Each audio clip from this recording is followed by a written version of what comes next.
Hello. Hi, Ethan. How are you? I'm very well. How are you? I'm great, thank you. Lovely to see you. And celebrating special moments, as you know, is at the heart of everything we do at ROX, whether it's a proposal, an engagement, an anniversary, or a birthday, or a launch event. Celebrating with champagne fits perfectly with our Diamonds and Thrills philosophy. Back in 2010, ROX launched the first official Moet and Chandon champagne bar in a retail space. It had never been done before. We dedicated space to it, and now we have 5 champagne bars in the UK. And pre-COVID, believe it or not, we were one of the biggest champagne consumers in Scotland. And I think it's fair to say I've had my fair share over the years. But champagne, Moet and Chandon is part of our retail journey. You're integrated into it, and it's a real pleasure to have you as our partner. You are the youngest champagne ambassador in Mot Hennessy's history, and that in itself is an amazing achievement. Tell me a bit more about how you got here. Well, first of all, thank you very much. The pleasure is mutual, and I think you're absolutely right. If there's anything that bonds us, it's that we are together for some of the most amazing moments in people's lives. You know, you're right. These moments of celebration. What a great way for us to join forces. And yes, it's true. The youngest, probably not anymore, because I've been doing this for almost 4 years. But it was a real honor. I think it was a bit of a long shot when I applied for the role, and I think ultimately what they were looking for when this role came up, because it was a relatively new role, was, you know, it's one thing to be able to tell a story, but it's another to have a real passion for the category. And, you know, champagne isn't something you're necessarily born into or drink a lot when you're younger, even though I always had a fascination for it. And I remember even as a kid, my mom would give me a flute of ginger ale when they had guests over and they were drinking champagne, so I didn't feel left out. But ultimately what it came down to was the the love for the entree as well, because so much of what we do with champagne, certainly in my position, is working with entree. You know, the greatest bars, hotels, restaurants, these wonderful places, and now it's stretched out to places, you know, working with you, for example, at ROX, or working with in the off trade or with press and PR, and you know, it's been this incredible variety, and it's ever growing and it's ever changing, and it's something that is really just such a blessing to be able to do every day. Before wine, there was food. You studied at Ferrandi, Paris, and it's hailed as the Harvard of gastronomy. What's so special about it? Well, you've done your research. Yes, it's. I think. Well, on the one hand, I think it's kind of a tough one to get into. I think a lot of culinary schools, you know, they're happy to take anyone on, and they feel like they can teach anyone. I think that what separates Ferrandi from the rest is that it really is. It's the army, you know, and I think you want to be the first one in that kitchen, the last one out, and it's not easy, you know. It's not something that they're not there to make you happy or feel fulfilled. You know, you're definitely going to get some scars and some burns because that's how you earn your stripes, and along the way you learn rigor and discipline, and then comes creativity. And I think that's the difference. I think so often today, because there's so many different outlets of learning how to cook, you know, be it even watching YouTube tutorials or buying a cookbook, and so often people don't follow those recipes. You know, they get a little too creative. They say, you know, I like a little extra coriander. I like a little more chili. But you have to start with the foundations, you know, and it's no different to winemaking, to watchmaking, to all of these things. You have to start with the basics and then you build from the ground up. And I think that's what it's really so great at, is really building strong foundations, and building a sense of community too. You know, going through those kind of really intense, formations, you do actually build a really strong bond with people as well, and therefore build a strong network. And again, that did help me a lot along the way with the current position that I have, is because, you know, even in my stages at different restaurants, these are friends of mine now. These are friends of the trade, and you know, we both sweat together in that kitchen, or maybe someone was on the floor when I was in the kitchen, and now we're drinking champagne together. And what a journey that's been over the last 10 years. And after that, you went to work in London, first at the Greenhouse, then dinner by Heston Blumenthal. He's a legend in himself. What was it like working alongside Heston? Yeah, it was the reason for working at Dinner by Heston was because the most incredible meal I'd ever had in the UK prior to that was actually at the Fat Duck, years and years ago. And there was something to be said about incredible food, but also incredible service. And that was a little bit far out. I was living in London with my girlfriend at the time, now wife, and Dinner by Heston just seemed like a nice, potent hybrid of the two. It felt a little bit more bistro-like, but still very, very high end. And they still had 2 Michelin stars, which for me was also a great draw because, it's great to understand the different mechanics of what makes a 2 Michelin star restaurant a 2 Michelin star restaurant. And Heston wasn't actually there at the time. The chef at the time was a man called Ashley Palmer Watts, who was really Heston's second-hand man. And Heston was opening dinner in Australia. He was also doing, I think they brought the Fat Duck over there for a while, which he was heavily involved with. And he's actually very, very well known down there. I believe he's a judge on MasterChef. So he's a busy guy. But once or twice he did pop his head in, and everyone in there is so fantastic. And actually, one of the most valuable lessons I ever learned working there, I remember, I think they were shooting an episode of MasterChef when the guys are in the kitchen and putting the pressure on them. And I remember the producer of the show, it could have been Top MasterChef, another one of those shows, but they asked Ashley, do you ever get all riled up? Do you ever yell at these guys? And he says, well, no, because if I yell, it means I've lost control. And I don't lose control in this kitchen. And I think that was so amazing to me because it really was all that noise in those kitchens that people are yelling. It's because they're a lot of times it's not done to their standards, or they're getting a little bit nervous, or they're losing control. And I love that in that kitchen it was quiet. But still you wanted to be there every day, and you didn't want to work harder and faster. It wasn't because someone wasn't breathing down your back you wouldn't do the job right.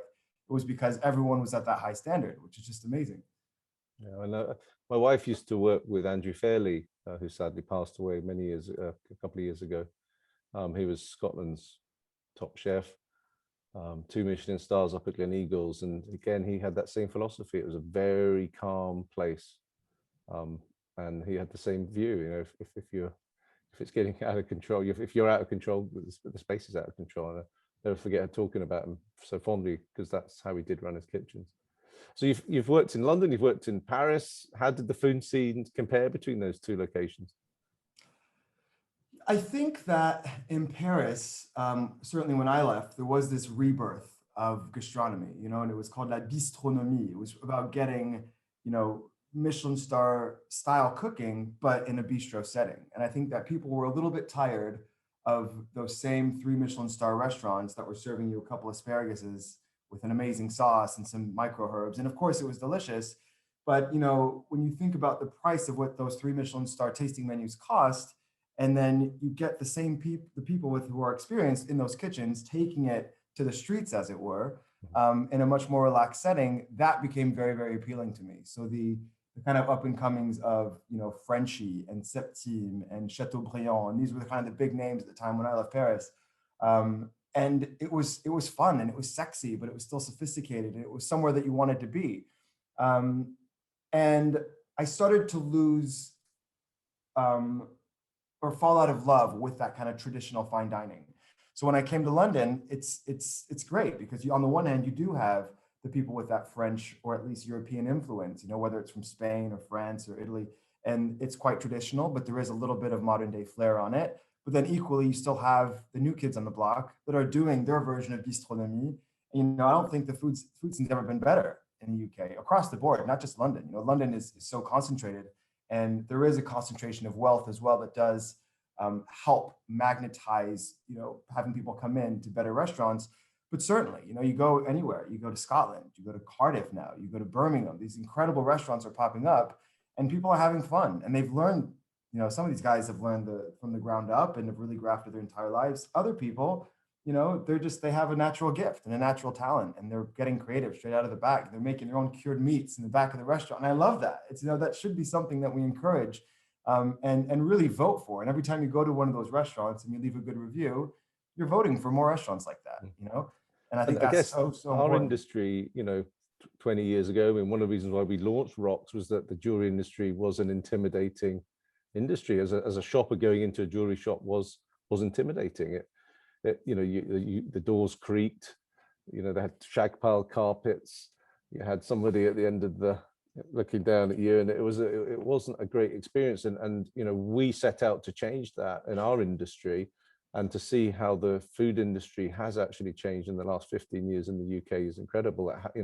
When Glasgow got its first Michelin star with Gordon Ramsay, I think it was 17 years ago, it was a very stuffy experience. And now you look at what the current incumbent, Kale Bruick, much more relaxed, much more fun. And, it's I guess both industries have had to change because consumers, are demanding that less or that more informal experience, less formal. It's good to see that. And what's your ultimate must visit restaurant in the world right now? Well, born in Chicago, raised in Paris for me, I've been very spoiled and lucky enough to be able to go visit family. And when I do, I always try to tie in a great restaurant. And, I think that there's a lot of these, people collect these restaurants now. You look at the 50 best on the San Pellegrino list and you try to tick them all off. If you're going to go down that route, I think if you do still want to have a feel of what, molecular gastronomy was at its height, obviously El Bulli, Nadre's restaurant, is closed now. And the Fat Duck is obviously, you're able to go there, no problem. But somewhere that I feel is pushing itself daily is a restaurant called Alinea in Chicago, with a chef called Grant Achatz, who, quite a tragic story. It's said to be one of the best restaurants in North America, certainly in the top 5.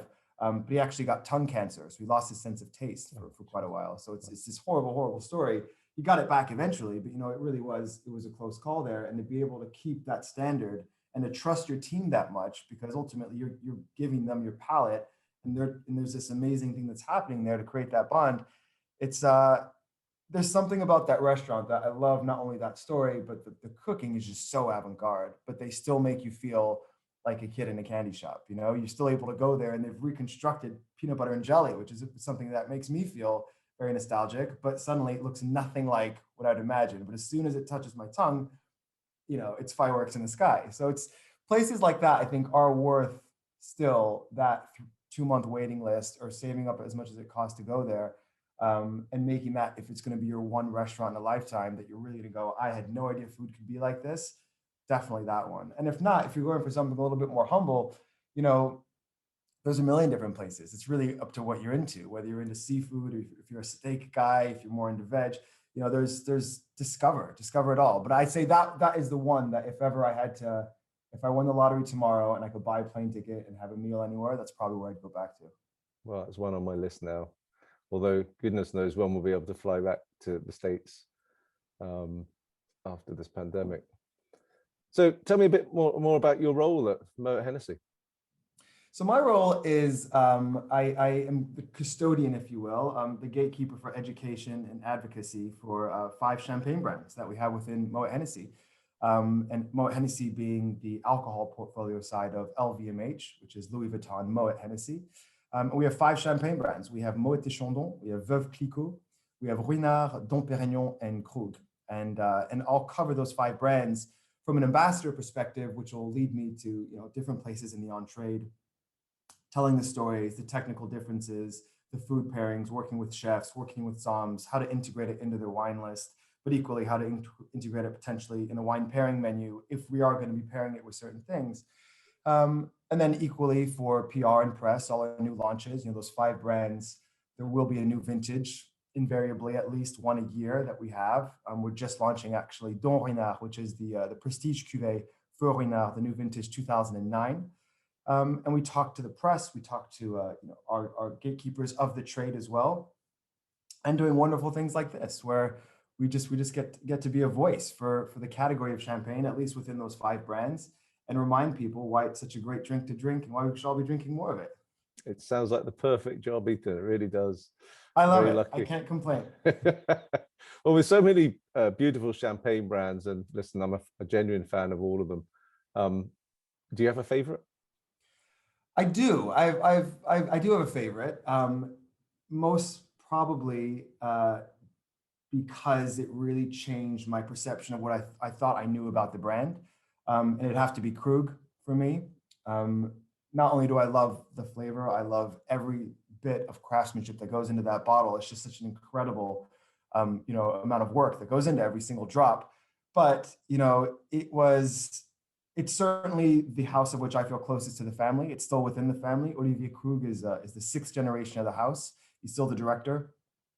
And when I first visited Krug, I thought I had to know everything about the brand. I thought I had to know what kind of oak they were using. I thought I didn't know this. I thought I didn't know this. Or how many parcels do they have here? And all these random facts. And when I arrived, it was a mother, sorry, a daughter and a father just playing guitar and singing at the family house. They always serve from Magnum because they say that's the actual size of a bottle. A regular size bottle is a half bottle for them, and it's just very relaxed. No one's wearing ties. Everyone's smiling. Everyone's laughing, and they're showing you very quickly that it's all about pleasure. And forget all those technical bits. Those bits are boring. You don't need to understand the mechanics of a watch to appreciate the sound of it ticking or the way that it catches the sun, right? So it very quickly that started to resonate with me. And then I remember thinking, okay, here we go. Here comes the big 5 courses and all the wines. And a French guy comes out with a little bow tie, dîner ici. Then they open these 2 doors and we go and we sit down on the table and they bring you a burger and some chips and they start pouring Krug Rosé. And I remember thinking, what is going on here? And they just said, that's what you really wanted, right? Like, don't forget, the rest is nonsense. It's got to make you smile. And that really, really was something that forever to this day, it's the only thing I hope I can translate whenever I pour someone a glass of Krug, is to remind them that it is all about pleasure. And if you want the technical information, we're lucky. There's an app that tells you all the information with 6 digits there on the back of the bottle. But ultimately, it is about having a bit of fun, and forgetting about the news for 5 minutes. Oh, great. Well, listen, I've had the pleasure of a private tour of the Dom cellars in Epernay back in 2008. Hublot kindly invited me along when they were the timing partner for the Euros, and we had a lovely afternoon there, touring the cellars and having a lovely tasting lunch afterwards. And going to visiting these places, experiencing them, you feel, I don't know, you get this emotional connection, I guess, to the champagne, and you get it, you understand it. And it's the same in our industry, but I take customers to the manufacturers in Switzerland to see what has been manufactured and see how understanding the process and understanding what goes into it. But ultimately, as you say, if people like the look of the watch, the mechanics, what's that, it's not important. It's, and it's about, with champagne, it's about having fun and enjoying it. So, and the taste. So I can't wait to maybe do a Krug event with you at some point in the future. It'd be my pleasure. It'd be my genuine pleasure. So how Champagne evolved in the luxury market in the 12 months? I mean, it's been an interesting 12 months for everybody in luxury. I think actually LVMH are announcing their results in the next hour or so for the last 12 months, last 12 months anyway. So you've probably got a bit more inside information of what's really been happening. But I've heard rumors of people, trading up, consumers trading up as they seek to treat themselves, trading fine wine, and champagne is on the rise. I mean, clearly demand has been a little bit subdued in the last 12 months, but how's it been for you guys? How have you seen it? It started out being a little up and down, to be completely honest with you. It was, but it very quickly recovered. I think that we're very lucky with our brands that, people trust them. And if they are going to celebrate something, we're lucky and very fortunate that people tend to go for them on the shelves, and hopefully that'll continue. I think a big difference was people realized that they're not going out anymore, and suddenly they have all this disposable income, and instead of just drinking less, they drink better, or a bit of both. They decide to say, maybe I will treat myself to that bottle of Moet or Veuve Clicquot. And I think also people started looking at other assets. I think for now, and really this is relatively new, it seems, but champagne is more investable now than ever before. People realize that with brands like Dom Pérignon and Krug, certainly in great vintages, but not limited to the only great vintages on paper, that when they're gone, they're gone. These are limited to a certain degree because then we move on to the next vintage or the next edition. And really, I think for me, the shocking thing, and people really have come to understand this, is that if you take Dom Pérignon or Krug, really, objectively, it'll be in your top 5 or top 10 best champagne list, right? Whether it's Decanter or Wine Spectator, it doesn't matter. It'll be somewhere in there. And your point of entry is what, 150 pounds? If I take anything from Bordeaux or from Burgundy that's in the top 5, I'm sorry, I'm not finding anything for 3 digits. And so suddenly there's a value creation element there. And people are starting to understand that not only is it investable, but also it's ageable. This is the crazy thing. These hardcore collectors, they're now opening their bottles from the 60s and the 70s. and they deem them now at the peak of their life. So there's no rush on it either. So the great thing about that is you don't have to sell it, but it's nice to know you have an option. So diversifying your portfolio is one thing, but also having the pleasure of aging it and see how it evolves is another. So overall, we've been very lucky and very fortunate, and it does certainly help that people are coming around now to buying more champagne and sitting on it and enjoying that whole. It's a very English thing, which I love, that you buy a case and then you see how it evolves, and you have maybe one every 2, 3, 4 years, depending on your budget or your habits. But you watch the whole journey of that bottle, in every chapter, and I love that. And what would you suggest to our customers then, in terms of, if they want to start a collection? What advice could you give them, or any recommendations? Yes. I would suggest, if you were looking to start a collection, to first of all know what you like. Understand if you're more of a Chardonnay guy or more of a Pinot Noir guy. That's probably where you start. And if you're more Chardonnay focused, then Don Ruinart will very much be where you're looking for. If you're more Pinot Noir focused, maybe something like La Grande Dame, which is the prestige cuvée of Clicquot. I would say, if you're not planning on drinking it anytime soon, and if you have space and you can keep it on its side in the dark at a constant temperature of around 12 degrees, ideally with 70% humidity, then load up on some DP and some Krug, because that really will, it's been proven now, and it's been shocking to me how long these can age. And it's not just Dom Perignon and Krug, to be fair. Anything that has that high level of acid, which certainly champagne does, it really can go for years and years. And if your budget stretches to vintage Veuve Clicquot or vintage Moet, grand vintage Moet, I should say, that's great too. We were lucky enough, we opened a bottle of Veuve Clicquot from 1955 a couple of years ago, and it was still alive. I mean, you drink it quick, because when the oxygen catches it, it doesn't have that much of a life left in it.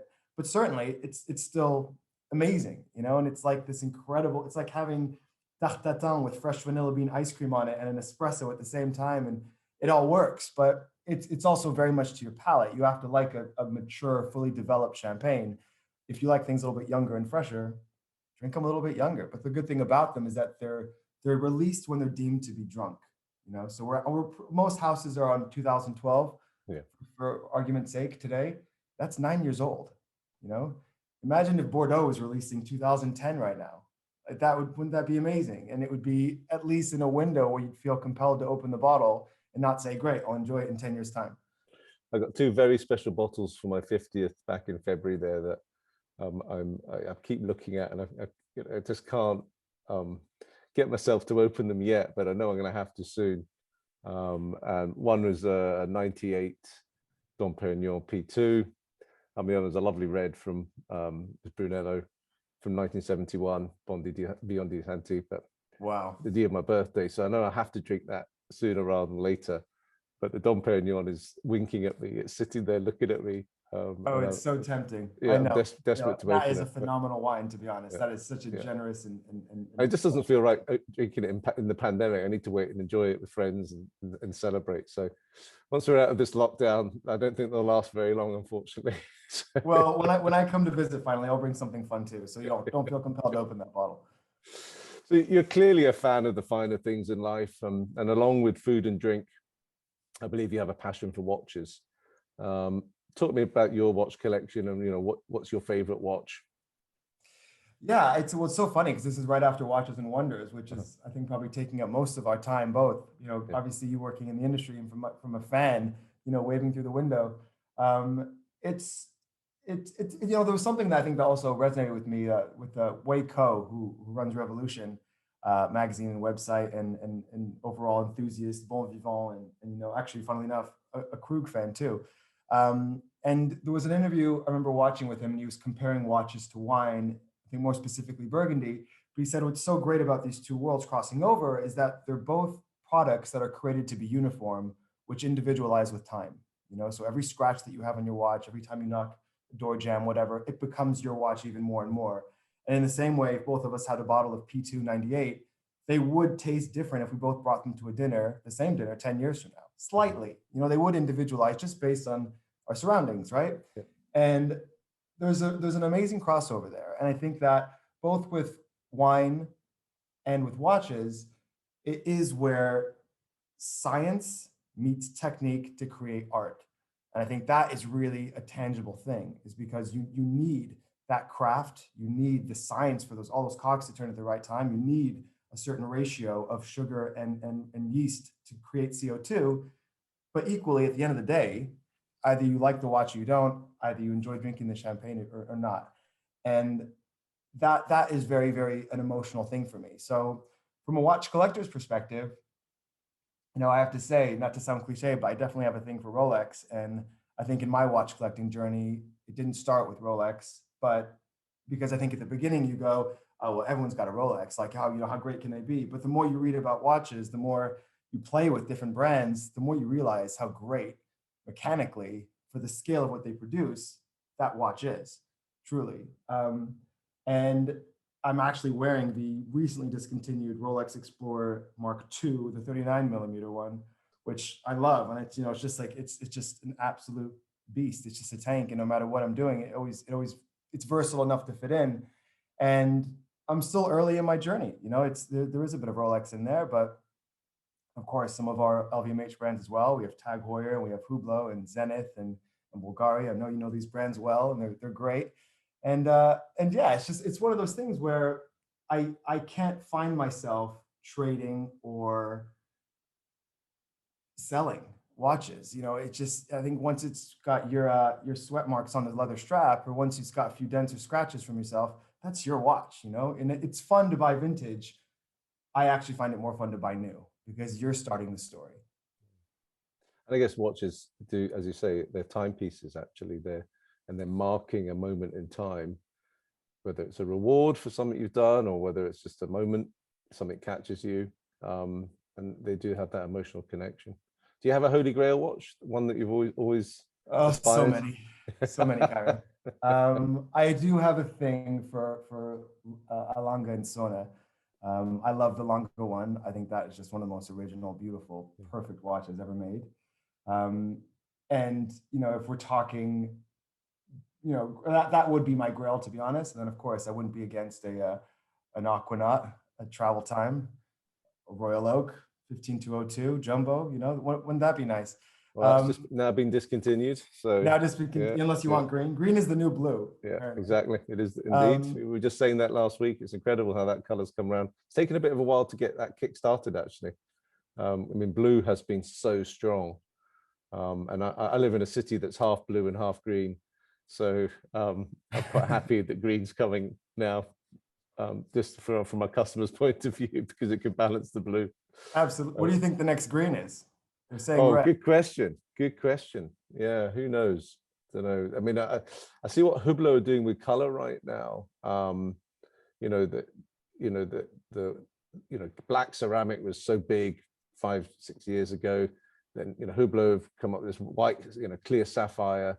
Now red ceramic, yellow ceramic launched at Watch of Wonders last week. Who knows? Color technology is going to be the future, I think, for sure. Hublot are doing, their technology and R&D division is coming up with some pretty exciting materials, materials that we haven't even heard of that we're using. So I think the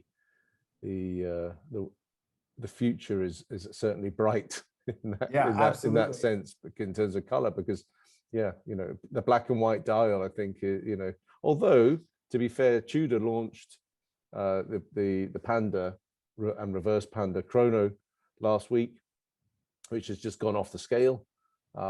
Zenith back in LVMH Watch Week at the beginning of the year relaunched or launched the Chronomaster Sport, which had a Panda dial as well, and that went off the scale. So there's still a demand for the classics, that white opaline dial with the black sub dials.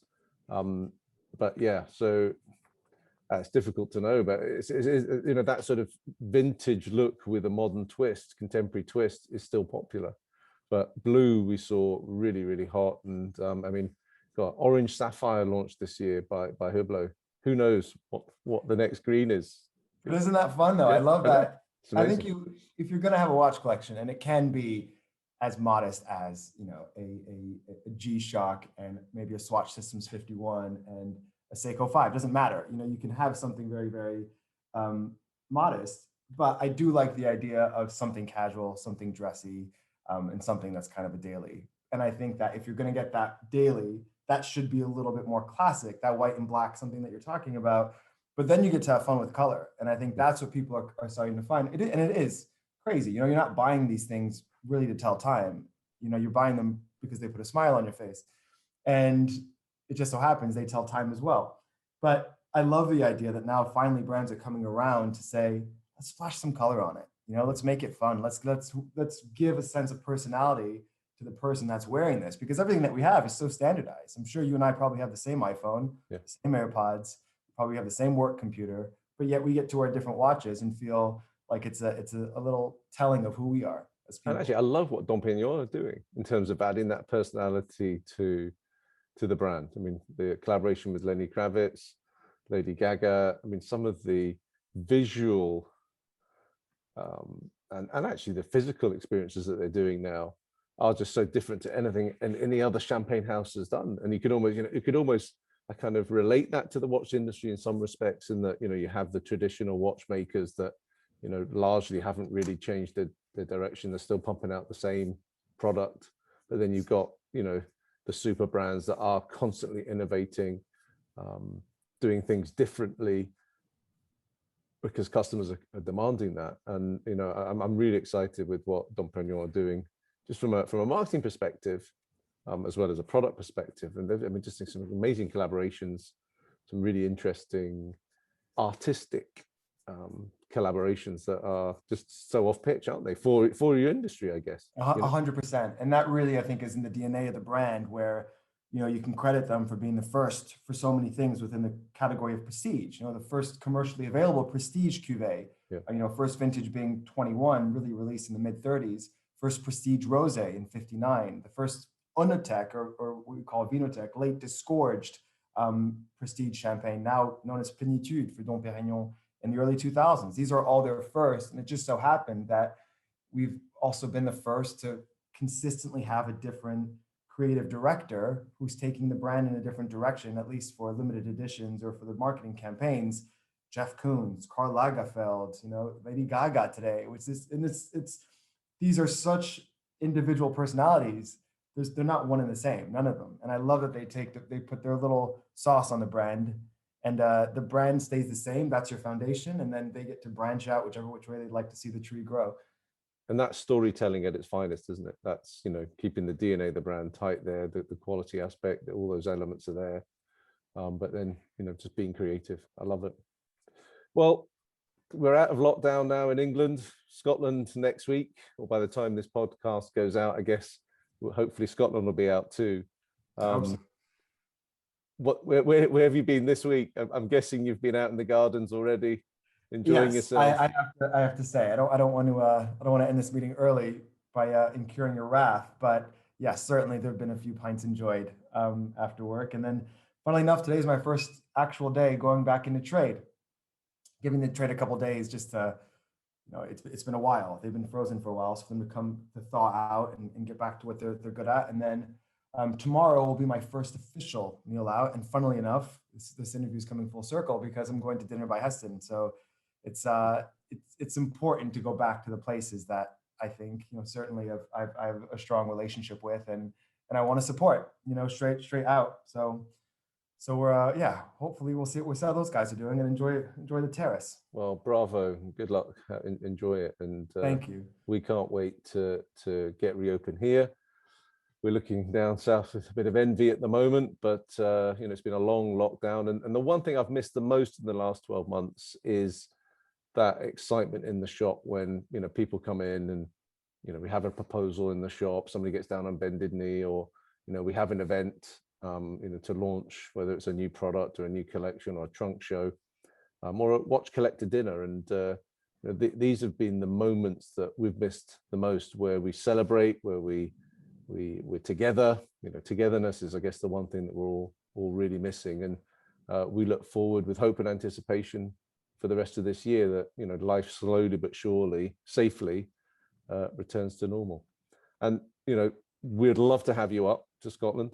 I know we've talked about getting an event we probably would have had one last year actually if it hadn't been for COVID. So we'd love to have you up in Scotland. Really enjoyed chatting to you today. You've given me a great takeaway in terms of the technology, science, and art. That's my big takeaway from today.